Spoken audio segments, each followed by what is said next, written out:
In the year of 1609, science's lights began to shine. At Padua city in a modest house, Galileo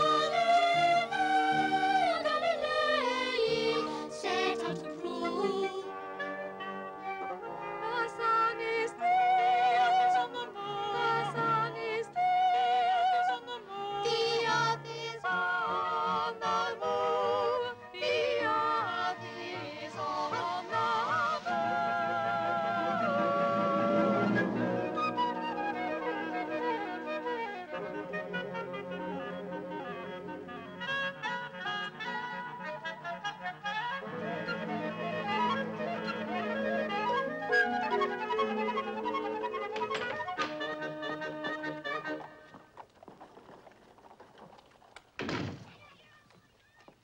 Where did you get that thing?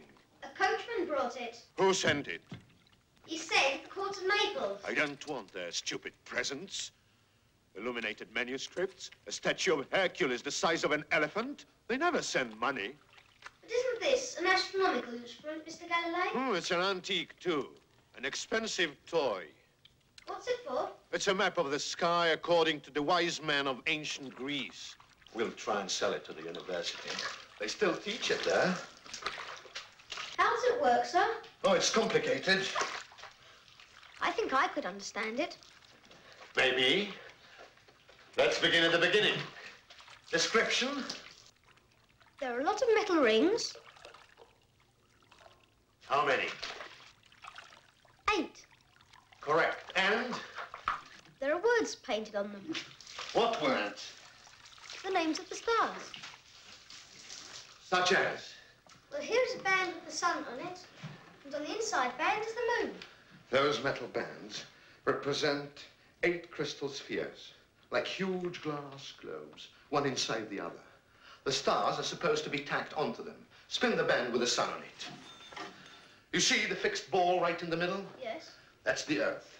For 2,000 years, man has chosen to believe that the sun and all the host of stars revolve about him.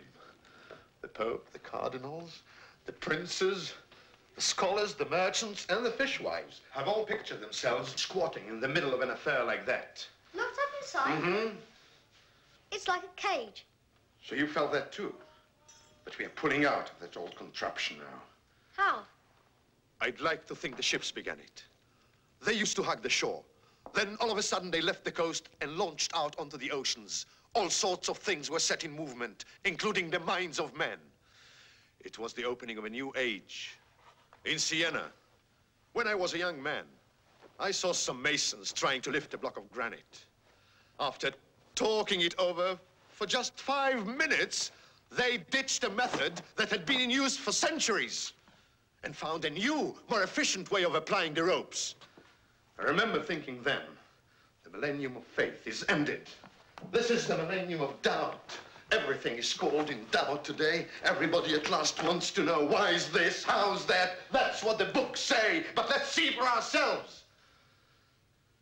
I predict that in our time, astronomy will become the talk of the marketplace, and that the sons of fishwives will go to school. And with any luck, they'll learn that the earth rolls round the sun, and that the Pope, the cardinals, the princes, the scholars, the merchants, and the fishwives, their mothers, are rolling with it. The stars must now positively be regarded as spinning rocks hurtling through darkness. It seems clear. This star we live on moves at an inconceivable speed, but are we frightened? No, we are in favor. What does the poet say, Andrea? Oh, early morning. Oh, early morning of beginnings. Oh, breath of winds that cometh from new shores. But I can see with my own eyes.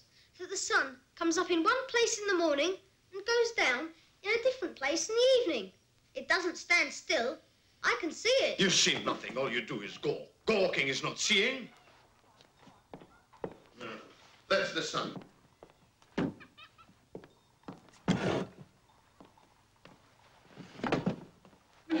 Sit down. Where's the sun? On your right or on your left? On my left. And how could it get to the right? By your putting it there, of course. Of course. Now, where's the sun? On my right. And did it move? No, I did. Wrong, stupid. The chair moved. But I was on it. Of course. The chair's the earth, and you are sitting on it.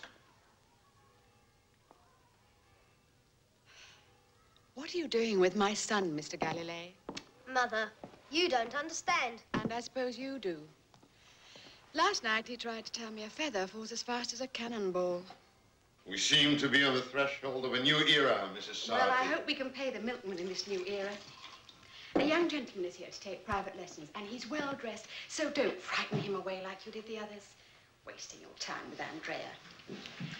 How many times have I told you not to wheedle free lessons out of Mr. Galilei?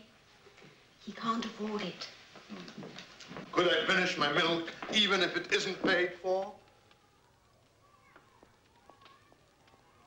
Andrea, I shouldn't talk about our ideas outside. Why not? Certain authorities won't like it. Why not if it's the truth? The universe of the new astronomers is still not much more than a framework of guesses. So... I want to be an astronomer. This house is like a marketplace. Good morning, sir. My name is Ludovico Marsili.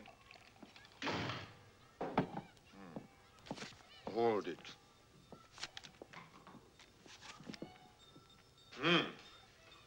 You came by way of Holland, and your family owns property in the Campania.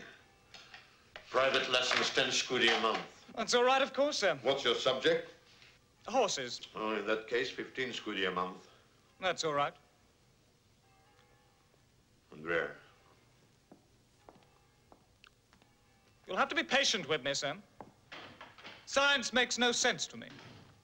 Take that tube affair I saw in Amsterdam. It had a green leather casing and 2 pieces of glass, one at each end. One bulged and the other was like that. As far as I conceived, one reduces, the other enlarges. Any normal person would expect them to cancel each other out, but they didn't. Things looked 5 times as large as life.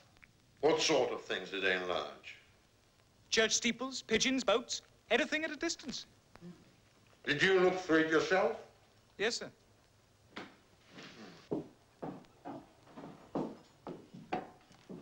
And the Duke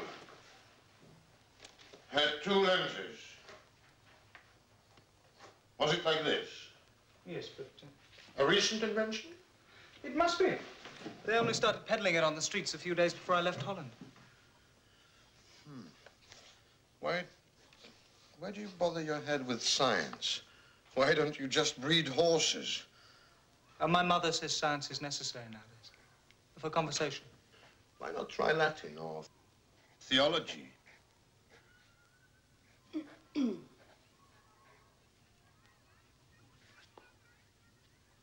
I'll see you on Tuesday afternoon.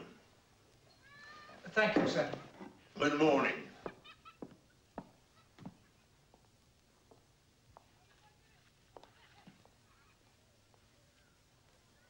Don't look at me like that. I took him, didn't I? I caught your eye just in time. The treasurer of the university is here to see you. Mr. Priuli?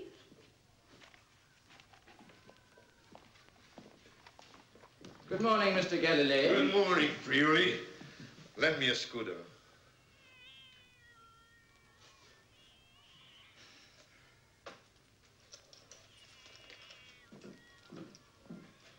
Sarti, give this to Andrea. Tell him to run to the spectacle maker and bring me 2 lenses. Here are the measurements.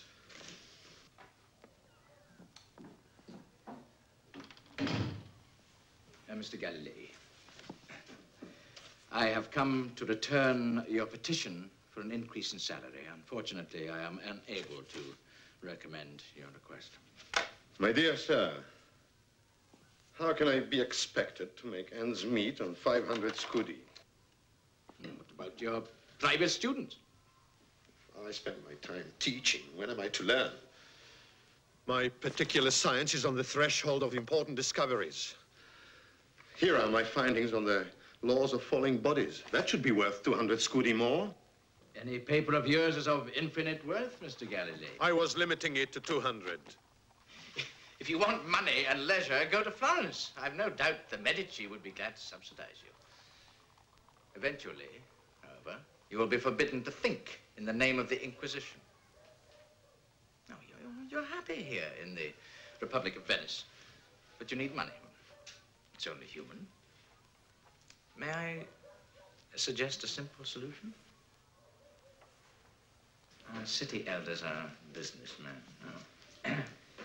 Why don't you invent something useful that will bring them in a little profit? Remember that chart you made for the army? Even General Stefano Gritti could extract cube roots with it. Now, that was practical. Bosh. It astounded the chiefs of staff. I see.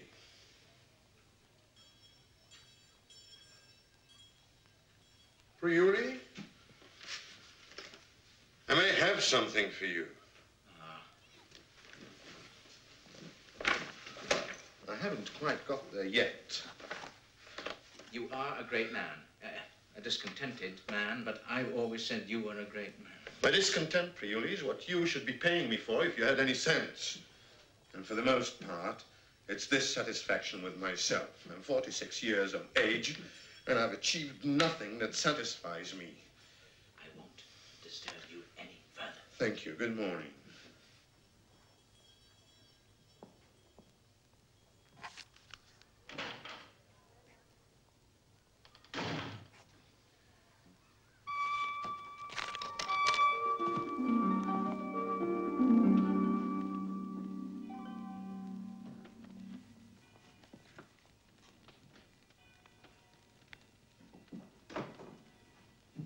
One scudo wasn't enough. I had to leave in my jacket before he'd let me take them away. How will you get through the winter without a jacket? We'll get it back someday. Give them to me.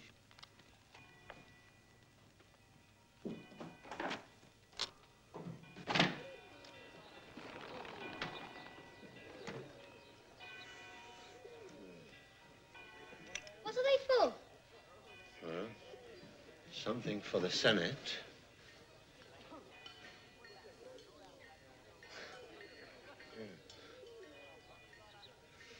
Come and look. Whew. I can read the writing on the bell in the Campanile. Gratiat Dei. Get out of the way.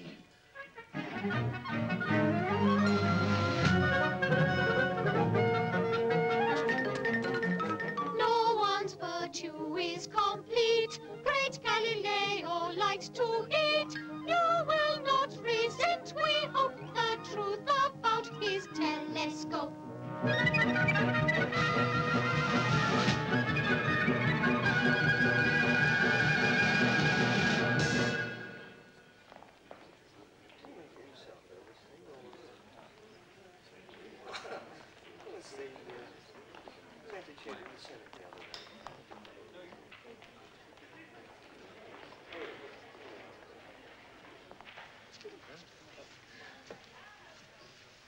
Gentlemen of the Senate, gentlemen of the Arsenal of Venice, as professor of mathematics at your University of Padua and chief engineer in your great arsenal, your obedient servant has always counted it his privilege to offer you such discoveries and inventions as might prove lucrative to the manufacturers and merchants of our Venetian Republic. Thus, I tender you this, my optical tube or telescope, manufactured in your great arsenal and constructed on the most scientific and Christian principles, the product of 17 years patient research.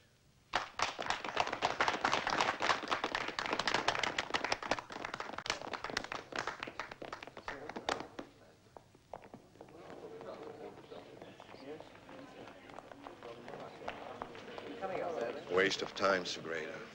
You'll be able to pay the butcher, old friend? Yes, they'll make money out of it.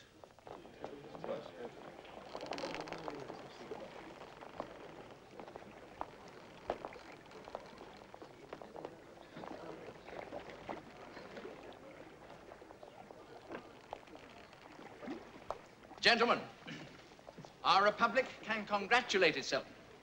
Not only because this new acquisition will be another feather in the cap of Venice, not only because our own Mr. Galilei has so generously handed over this fresh product of his teeming brain entirely to you, so that you can manufacture as many of these highly saleable articles as you please.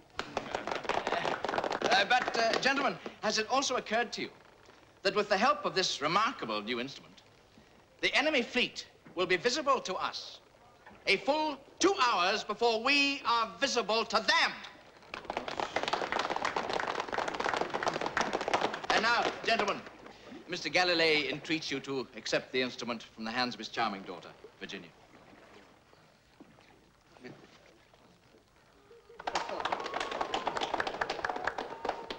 I don't know that I can go through with this farce. You do realize it's more than a money-making gadget. I turned it on the moon last night. Astronomy has been held back for 3 generations for lack of a thing like this. Mr. Galilei. It's extraordinary. I can see the fortifications of Santa Rosita. What about the moon? For one thing, it doesn't give off any light of its own. Good heavens! I shall have to tell my wife to stop bathing on the roof. A thing like this is worth 10 scudi apiece. Father, here's Ludovico to congratulate you. Congratulations, sir. I improved it. Yes, sir, I see you had it covered in red.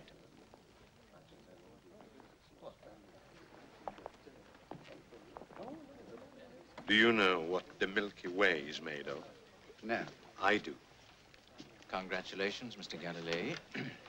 Your extra 500 scudi a year are secure.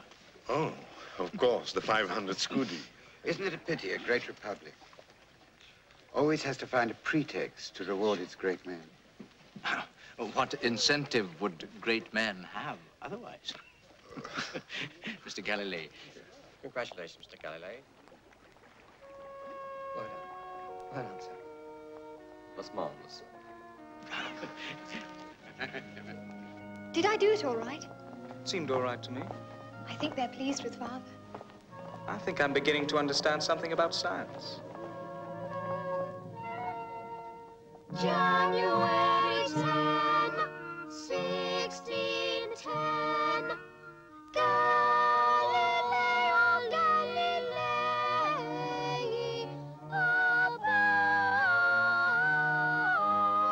abolishes heaven.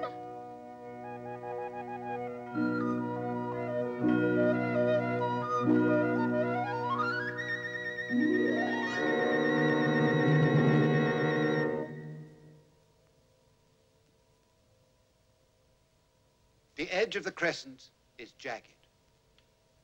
All along the dark part, near the shiny crescent,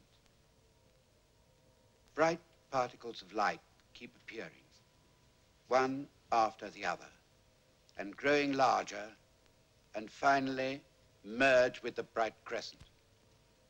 How do you explain those spots of light, my friend? It can't be true. It is true. The high mountains, Segredo. On the moon. Yes.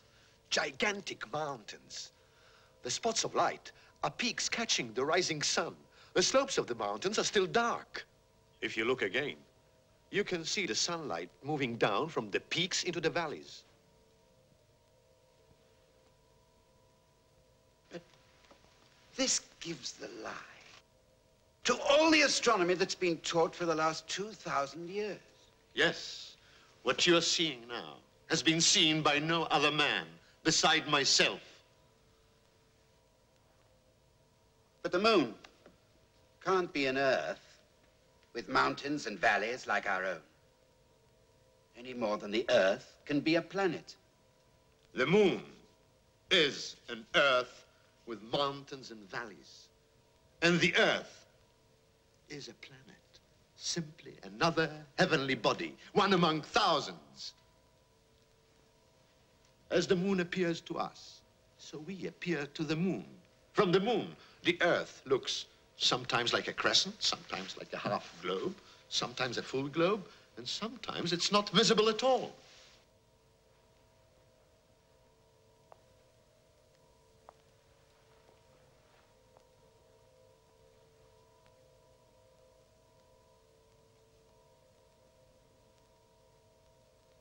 Galileo, this is frightening.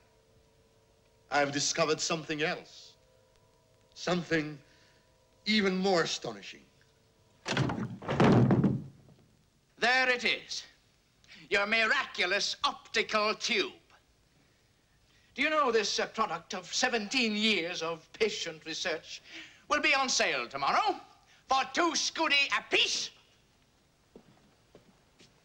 The telescope. Down at the harbor at this very moment, a ship from Holland is unloading a full cargo of them. What have you to say?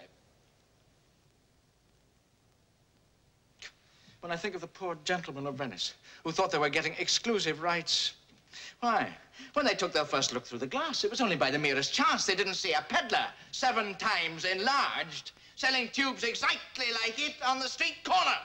Mr. Priuli, with the help of this instrument, Mr. Galilei has made discoveries that will revolutionize our conception of the universe. Mr. Galilei has provided the town with a first-rate water pump. The irrigation works you designed function splendidly. How was I to expect this? Not so fast, Priuli. I may be on the track of a sensational gadget. Certain of the stars appear to have regular movements. If there were a clock in the sky, it could be seen from anywhere. That might be useful to your ship owners. Hmm?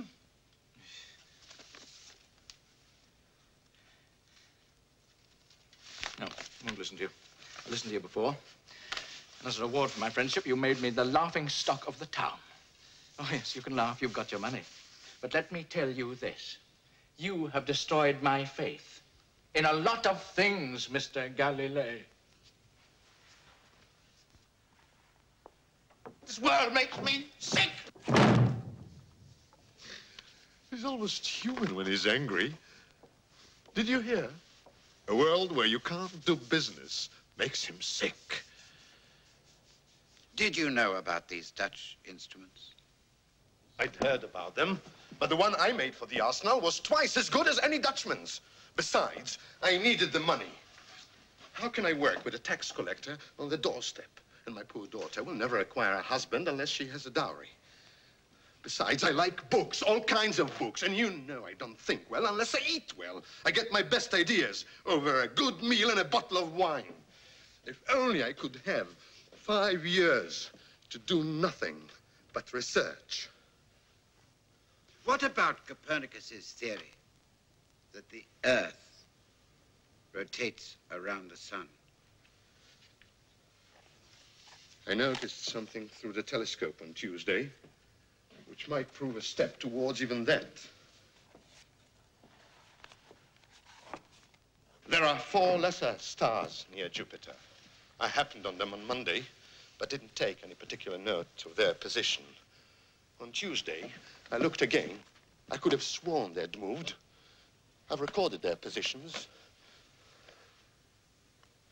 Now, they've changed again.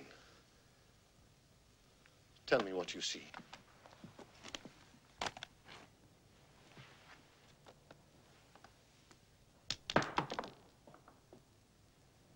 I see 3. Where's the 4th? Here are the charts. Let's get down to work.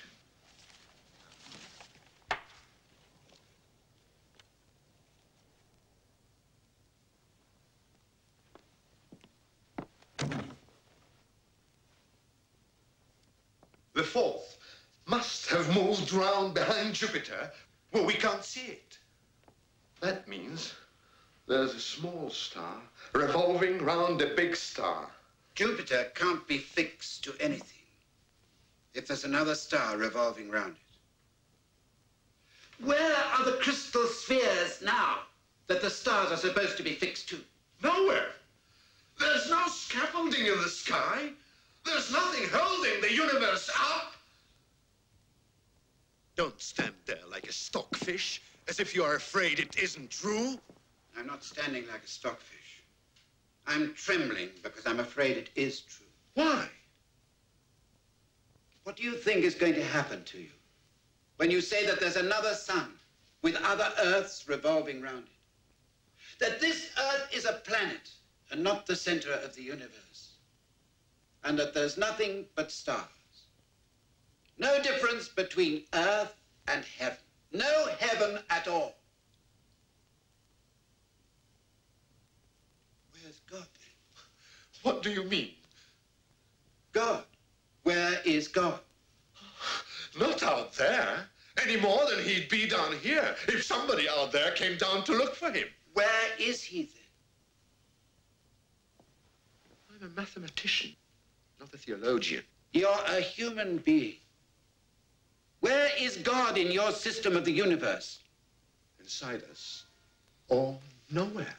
10 years ago, a man was burned at the stake for saying that. Giordano Bruno spoke too soon. He'd never have been burned if he could have backed up what he said with proof. Do you really believe that proof makes any difference? All the difference in the world. I believe in man, and that means I believe in reason. Without that belief, I wouldn't have the strength to get out of bed in the morning.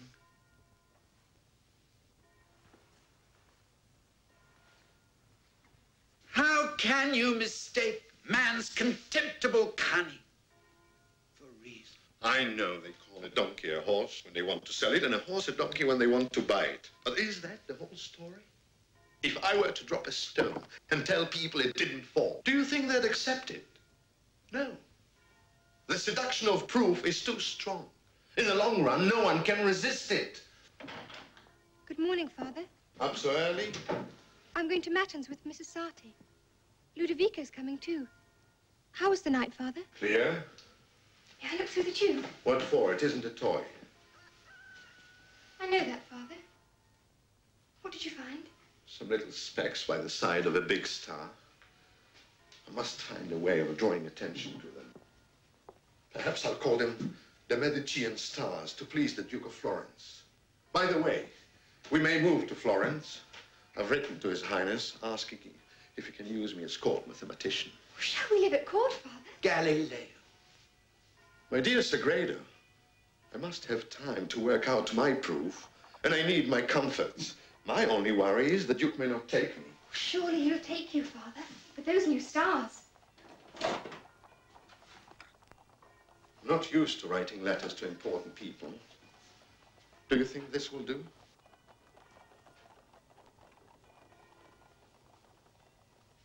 With this, I commend myself as one of your most faithful and devoted servants, whose chief desire is to bask in the presence of your Highness, the rising sun of our great age. The Duke of Florence is a boy of 9. I know. I see. You think my letter is too servile. I wonder if it's servile enough. The only way a man like me can land a decent job is by crawling on his belly. Run along to Matins now.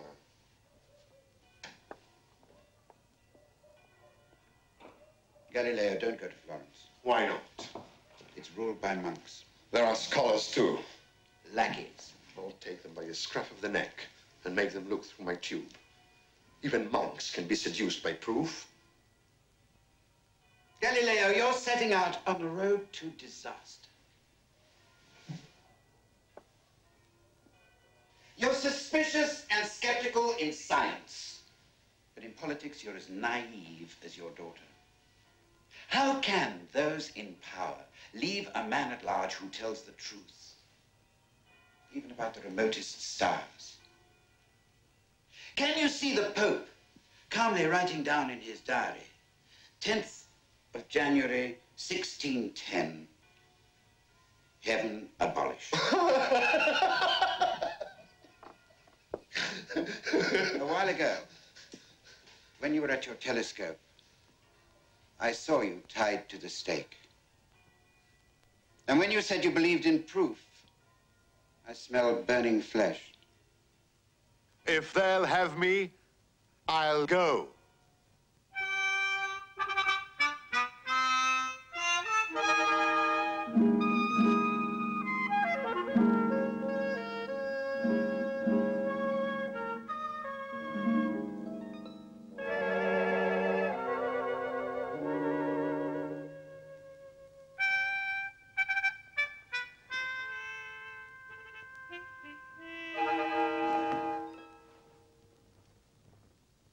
Your Highness, shall we begin with an observation of the satellites of Jupiter, the Medicean stars?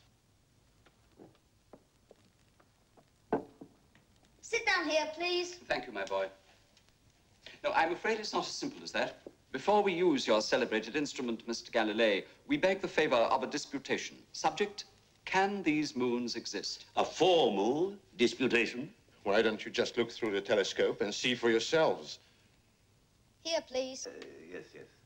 You are aware that your proposition, that there are stars revolving round some center other than the Earth, that there is nothing holding the universe up, is in contradiction to the wisdom of the ages? Yes. Apart from my mathematical friend's reservations as to whether these moons are possible, I, as a philosopher, ask you, are they necessary? Aristoteli, divini, universal. Shall we speak in everyday language? My colleague, Mr. Ferrazzoni, doesn't understand Latin. Does that matter? Yes. The debate will be less brilliant, but it's your house. The cosmos of the divine Aristotle, with its crystal spheres and their mystical music, is an edifice of incomparable order and beauty. Why should we go out of our way to look for things which can only strike a discord in that ineffable harmony? Your Highness, would you care to observe these unnecessary and impossible stars through the telescope? Mr. Galilei, nobody doubts that your brainchild, or shall we say your adopted brainchild, is brilliantly contrived, but one is tempted to observe that if your tube shows something that cannot exist, it must be a rather unreliable tube. How's that? With the utmost deference, Mr. Galilei, I suggest that what one sees in your eyeglass and what is in the heavens might be two entirely different things. Admirably put. Great restraint. They think we painted the Medicean stars on the lens. Are you accusing me of fraud? We wouldn't dream of it in the presence of His Highness. Is there something wrong with my stars? Your Highness's stars are fine. The gentlemen are only wondering whether they really exist. Can you see the claws on the Great Bear? Yes, and everything on the bull. Are you gentlemen going to look or not? Certainly.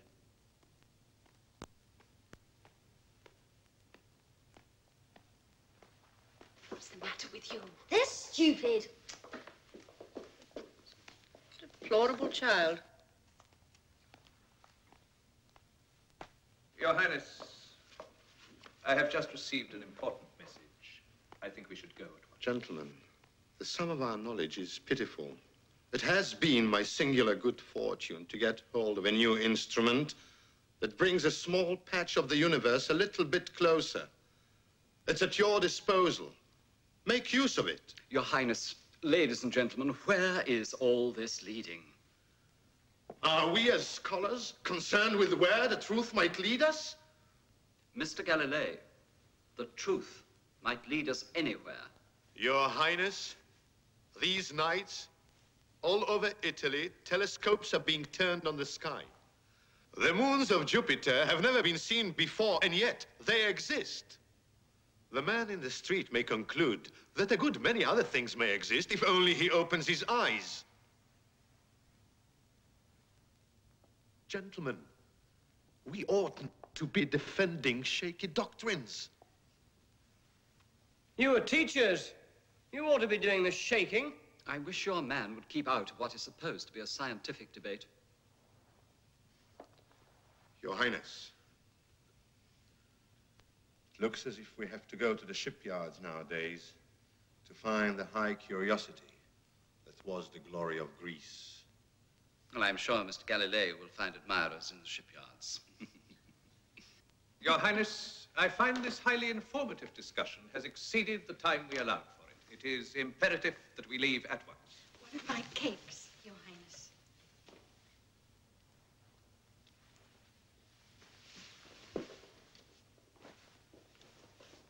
But you need only to look through the telescope.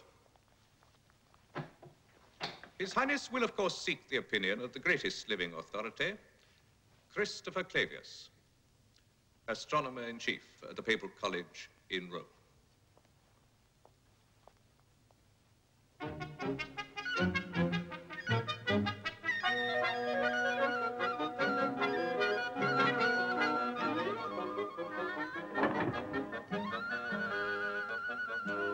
Things take indeed a wondrous turn when learned men do stoop to learn. Clavius, we are pleased to say, upheld Galileo.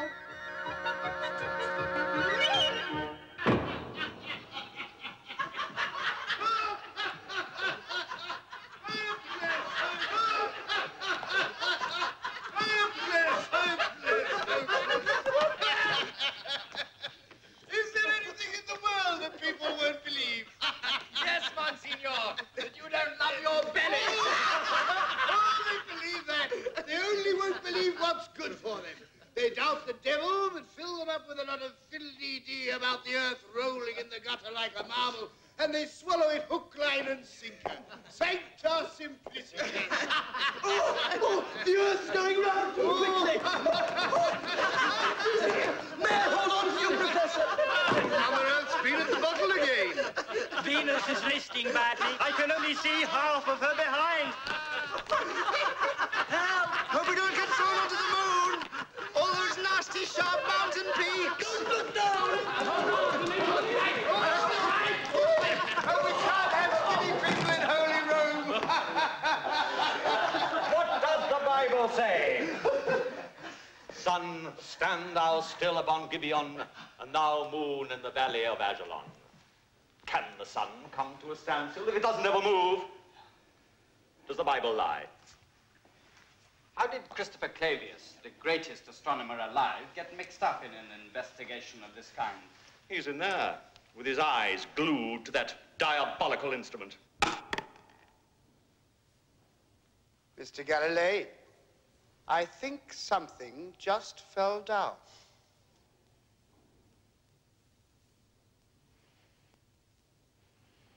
Are you sure, Monsignor, that it didn't fall up? Insolence.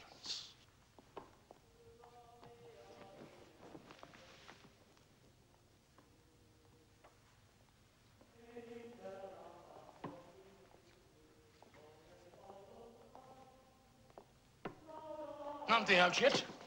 Can't they reach a decision in this paltry matter? Christopher Clavius ought to know his astronomy after all these years. I hear this Mr. Galilei transfers mankind from the center of the universe to somewhere in the outskirts. This Mr. Galilei is therefore an enemy to mankind and must be dealt with as such. Is it conceivable that God would trust the most precious fruit of his labor to some mere flippity gibbet of a star? Would he have sent his son to such a place? How can men be so perverse as to listen to something that's told them by some slave of the multiplication table? The gentleman is over there.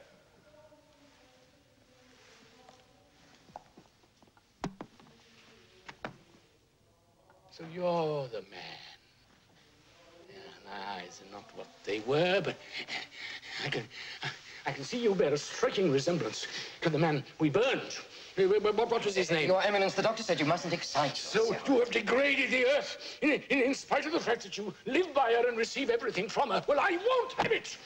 I won't be a nobody on some nondescript star, twirling briefly hither and thither. I tread the earth, and the earth is firm beneath my feet. stands still and is the center of the universe, and I am in the center, and the eye of the Creator is upon me. About me, fixed to the crystal spheres, revolve the lesser lights of the stars and the great light of the sun, created to illumine me that God might see me.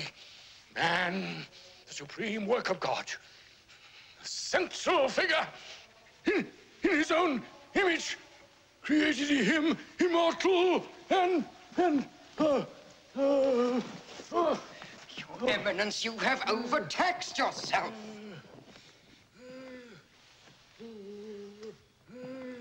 Your Eminences, Father Clavius.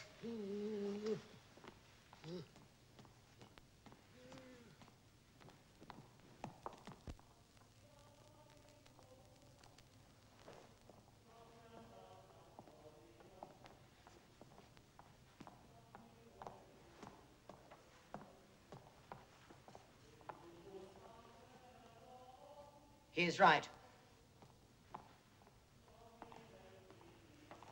Father Clavius says it's up to the theologians now to set the heavens right again. You've won.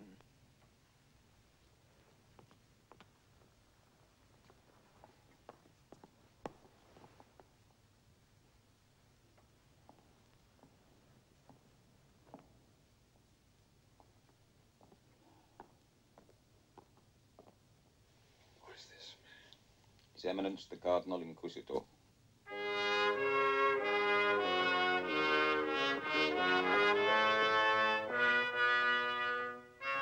When Galileo was in Rome, the cardinal asked him to his home,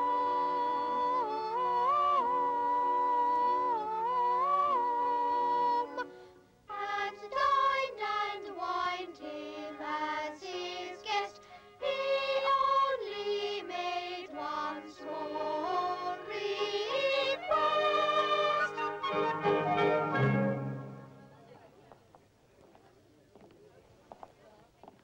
I won't dance with anyone but you, Ludovico. You're showing some lace.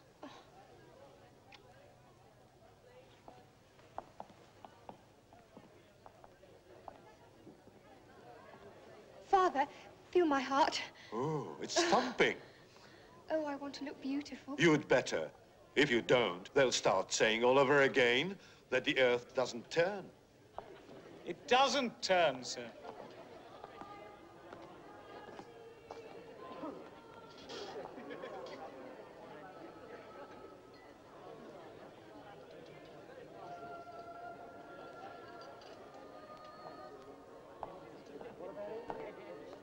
I was to wait here for Cardinal Bellarmine. His Eminence will be with you in a few minutes.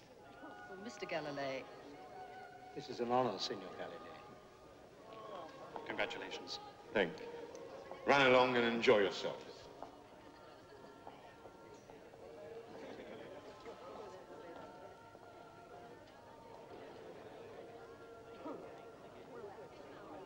Rome. Big party. 250 guests, Mr. Galilei. The first carnival after the years of the plague. All the great families of Italy are represented here this evening. The Orsinis, the Granottis, the Tassis, Cesarinis, the Guidis, the Lastricatis. Their Eminences, Cardinals Bellarmine and Barberini.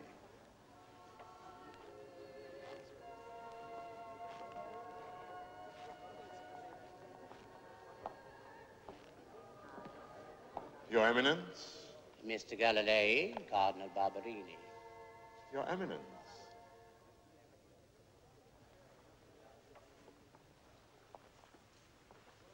The sun also ariseth, and the sun goeth down and hasteth to his place where he arose. Thus says Solomon. What says Galilei? Your Eminence. When I was so high, I remember standing on a ship, and when it pulled off, I shouted, "The shore is moving away." But I know now, it was the ship that was moving away from the shore. You can't catch him. Unfortunately for me, I glanced at a few papers on astronomy once, and it's harder to get rid of than the itch. We must move with the times, Barberini. If it makes navigation easier to use new charts based upon a new hypothesis, let's use them. We need only Scotch doctrines that contradict Holy Writ. Holy Writ. He that withholdeth corn, the people shall curse him. Proverbs. A prudent man concealeth knowledge. Proverbs. Where no oxen are, the crib is clean. But much increase is by the strength of the ox. He that ruleth his spirit is better than he that taketh a city. The broken spirit drieth the bones. Doth not wisdom cry?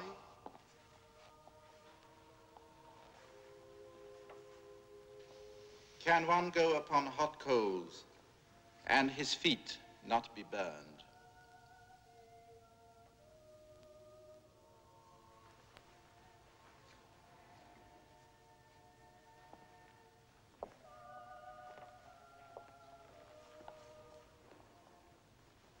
Welcome to Rome, friend Galilei. You will recall the story of the founding of the city. Two little boys found shelter and sustenance with a she-wolf.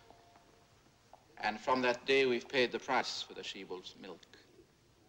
But the place is not bad. And we have everything for your pleasure, from a scholarly debate with my friend Bellarmine to ladies of international repute. Would you like to meet one?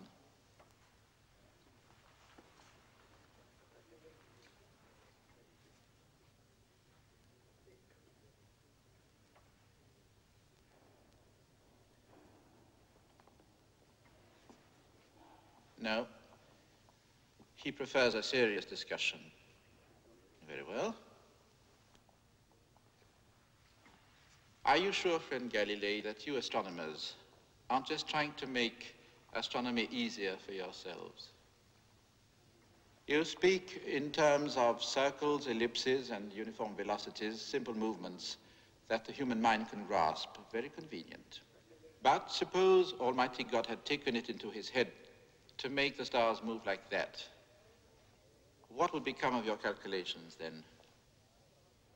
Your Eminence, if God had created the world like this, he would have made our minds like this too, so that we could grasp it. I believe in reason. I consider reason inadequate. He's too polite to tell me he considers mine inadequate. What is one to do with him? Butter wouldn't melt in his mouth. All he wants to prove is that God made a few mistakes in astronomy. God didn't work hard enough before he composed Holy Writ. My dear friend. Don't put anything down. This is a scientific discussion among friends. Don't you think it likely the Creator knows more about his work than the created? Man may misread not only the heavenly bodies, but the Bible as well. The interpretation of the Bible is a matter for the ministers of God. You don't answer? Tonight, the Holy Office has decided that the theory of Copernicus, according to which the Earth moves round the sun, is false, absurd, and heretical. I am charged, Mr. Galilei, to admonish you to relinquish this opinion. Would you repeat that? His Eminence Cardinal Bellarmine to the aforesaid Galileo Galilei. The Holy Office has decided that the theory of Copernicus, according to which the Earth goes round the sun, is foolish, absurd, and heretical. I am charged, Mr. Galilei, to admonish you to relinquish this opinion. What does this mean? The Collegium Romanum confirmed my observations. Yes, they were most complimentary to you. But the satellites of Jupiter, the phases of Venus.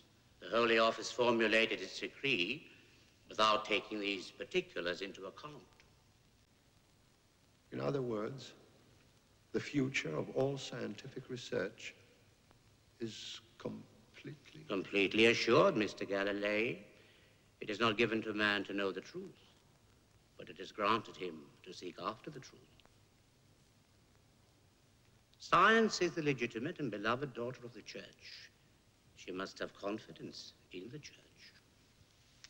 Be realistic, friend Galilei, and so shall we.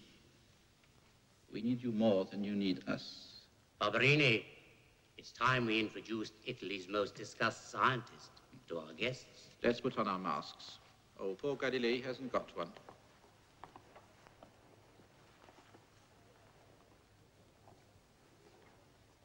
Did you get his last sentence? Yes. Have you got what he said about believing in reason? The interview take place?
Well, my daughter? May I congratulate you on your betrothal? Your young man comes from a distinguished family. Will you be staying on in Rome? Not now, Your Eminence. I must return home for the wedding. So you're accompanying your father back to Florence. That should please him. Mathematics is a cold housewife. Your youth and warmth will keep him down to earth. Oh, it's easy to get lost up there. He doesn't talk to me about the stars, Your Eminence. No. They don't eat fish in the fisherman's house.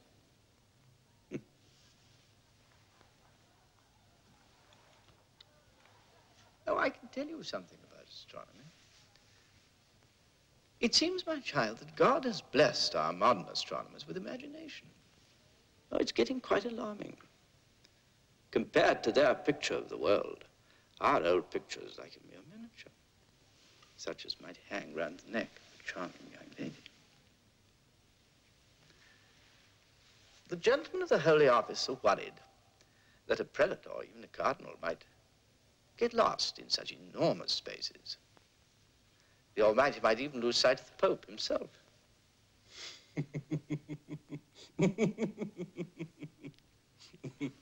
Yes, it's all most amusing. Even so, my child, I'm glad to know that you will be staying with your eminent father, whom we all hold in the highest esteem.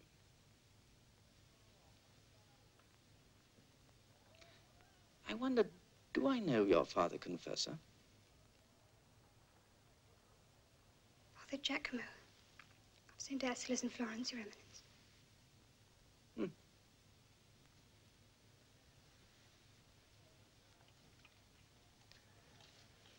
My dear child, your father will need you.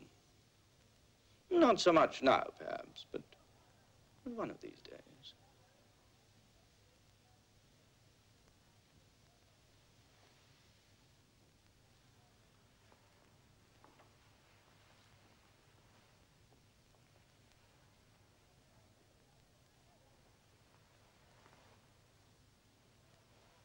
You are pure. And there is strength in purity. Greatness is sometimes, indeed often, too heavy a burden for those to whom God has granted it. What man is so great? He has no place in a prayer. But I'm keeping you. Your fiancé is going to be jealous. And I'm afraid that your father will never forgive me for holding forth to you about astronomy.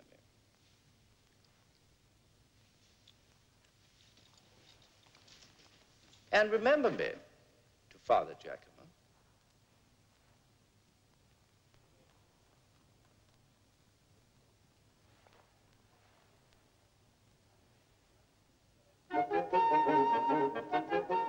Galileo, pilgrim, a young monk came to visit him. The monk was born of common folk. It was of science that they spoke.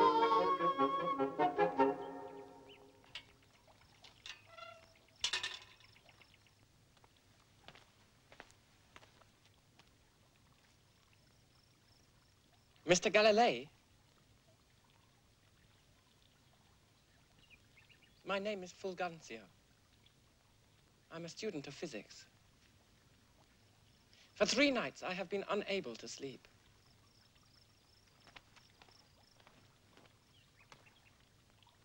I can't reconcile the decree of the Holy Office, which I've read, with the satellites of Jupiter, which I've seen. So this morning I decided to perform Mass and then come to see you. To tell me Jupiter has no moons. No. The decree has shocked me into realizing that unrestricted research is dangerous. I've decided to give up astronomy. But first I felt I had to tell you my reasons. Such reasons are familiar to me. You mean, of course, certain pressures exerted by the church. But there is something else. I'd like to talk to you about my family. I don't come from the great city. My parents are peasants in the Campagna. They know about growing olives, but not much about anything else. Often these days, as I observe the phases of Venus, I can see my mother and father and sister sitting by the stove at home, under rafters blackened by the smoke of centuries. I can see the spoons in their roughened hands. They're very poor. But underlying their poverty, there is a sort of order, routine, rhythm. My father's back wasn't bowed all at once, but little by little each year. Regularly, year after year, childbearing made my mother more and more sexless. What gives them the strength to sweat with loaded baskets up the stony paths, to bear children, even to eat, is the sense of stability, of necessity, which they get from the sight of the trees turning green every year, from the sight of the soil, and the little church. They've been told the eye of God is on them, and that the whole pageant of the world was written around them that they might be saved. Well, what would they say if I told them that they're living on a little chunk of stone spinning in empty space around a second-rate star? What would be the use of their patience then, of their acquiescence in their misery? What comfort would there be in Holy Scripture which demonstrates the necessity of their submission and their sweat, if Holy Scripture is shown to be full of error? No, they'd feel they'd been cheated. I can see their eyes waver. I can see them put down their spoons on the table. Hunger is just going without food, not a test of strength, they'd say. Effort is just bending and carrying, not a virtue. So can you wonder if I see in the decree of the Holy Office a noble and motherly compassion, a great magnanimity?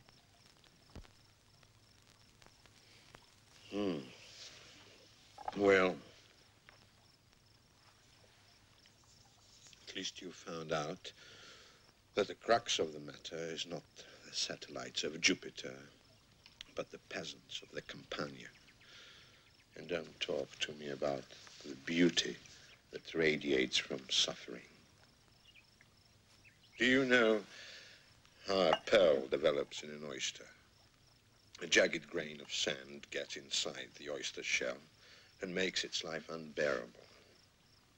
The oyster exudes slime to cover the grain of sand, and that eventually hardens into a pearl. The oyster nearly dies in the process. To hell with the pearl. Give me the healthy oyster. Virtues are not the monopoly of poverty. If your parents were prosperous and happy, they could develop the virtues of happiness and prosperity. Do you want me to lie to your people?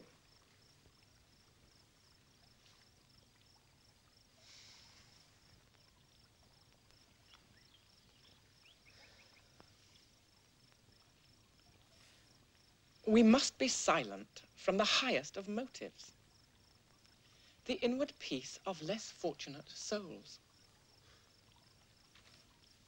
If I condoned this decree and left your parents undisturbed, my motives might not be entirely disinterested.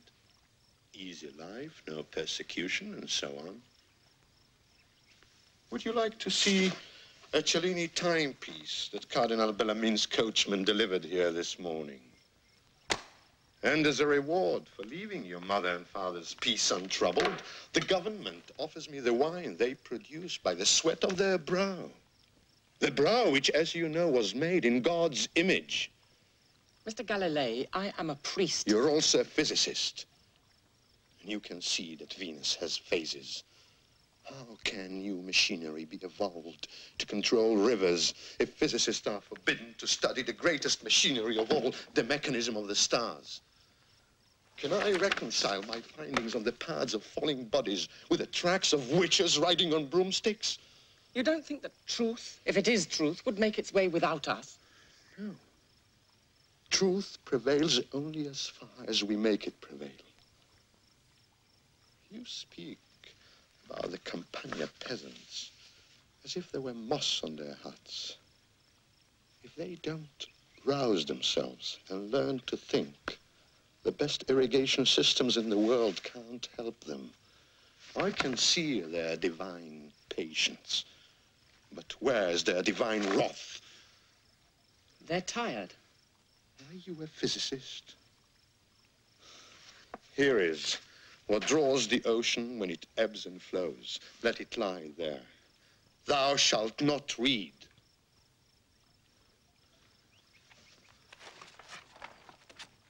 Already. You are a physicist. An apple of the tree of knowledge. He can't wait. He wolfs it down. He'll rot in hell for all eternity, and yet look at him. Where are his manners?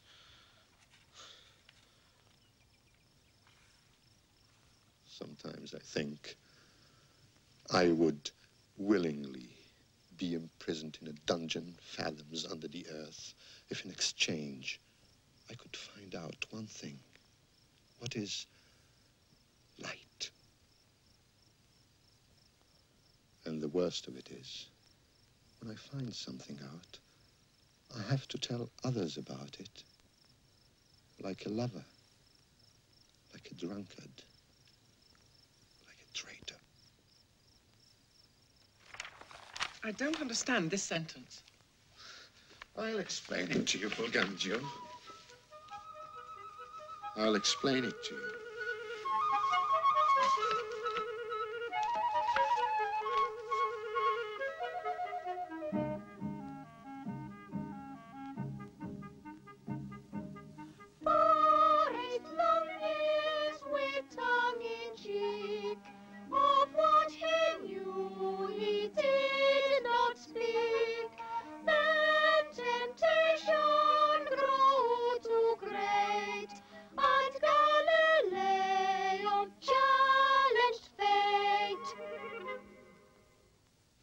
Thursday, floating bodies. Again. So, ice, bowl of water, scales, iron, needle. Aristotle.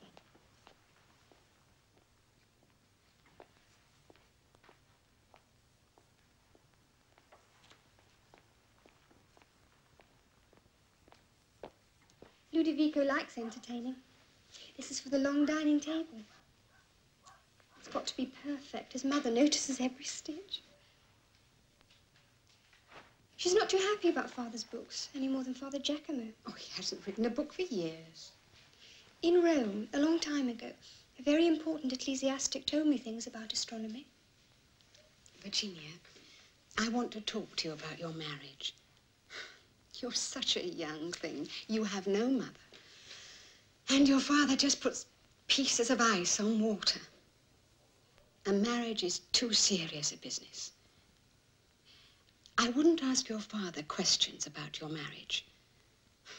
He always says such dreadful things. And always at mealtimes when the young men are there. He hasn't half a scooter's worth of shame in him. Never has had.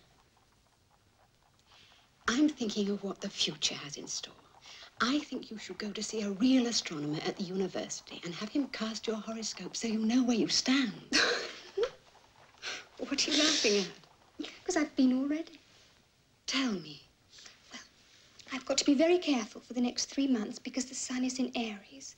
But after that, I get a very favorable ascendant and the clouds will part. And as long as I don't lose sight of Jupiter, I may go on any journey I please because I'm in Aries. And Ludovico? He's a Leo. That means sensual, I think. I know that step. It's Mr. Gaffoni, the rector.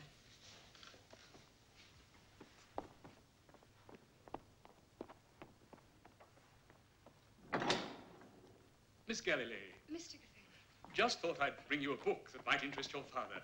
It's about the great issue of the moment. Oh, for heaven's sake, don't disturb Mr. Galilei.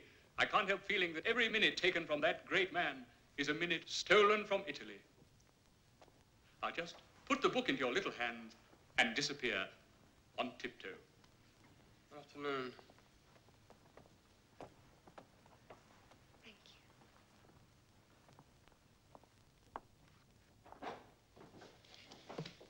What's that about?